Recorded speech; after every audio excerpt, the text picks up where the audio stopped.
श्री स्वामी समर्थ सर्वांना. हाय, मी अश्विनी. माझ्या या चॅनलवरती तुमचे सर्वांचे स्वागत आहे. चला तर आज मी तुम्हाला दाखवते की मी आज पुरणपोळीचे स्वयंपाक कसे केले, चौथे गुरुवारचे उद्यापन कसे केले, कसं ते सगळं मी तुम्हाला तुमच्यासोबत शेअर करत आहे.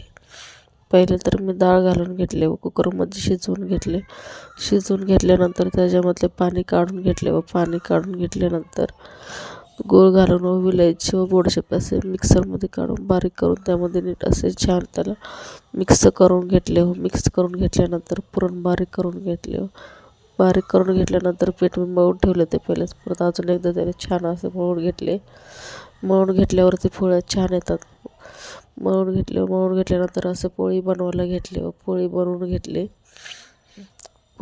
घेतल्यानंतर मी इकडं भजी पापड व हे सगळं तळण्यासाठी घेतले व पापड तळून घेतले व नंतर भजी तळण्यासाठी व भजी असं तेलामध्ये सोडून घेत आहे. बघितलं माझ्या किचनमध्ये किती राडा पडले आहे. तर काहीतरी स्वयंपाक बनवायचं, पुरणपोळीचा स्वयंपाक बनायचं म्हटल्यावर एवढा तर पसारा व्हायलाच पाहिजे.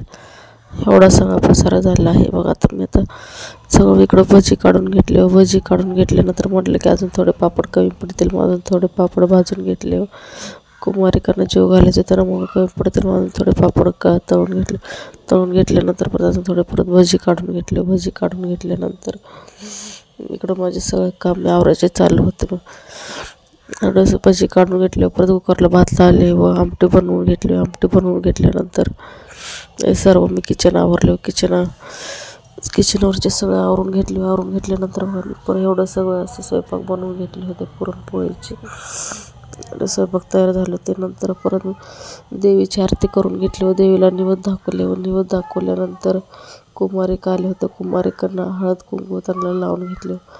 हळद कुंकू लावून मग त्यांना जेवण वाढून घेतले व त्यांना जेवण दिले व ते जेवण केल्यानंतर माझे मार्गशीर्ष महिन्यातील चौथ्या गुरुवारचे उद्यापनचे दिवस असे होते. बघा माझे पूर्ण दिवस असे गेले. खूप छान दिवस होते. मार्गशीर्ष महिन्यातील कसे गुरुवार कसे गेले ते काही समजलेच.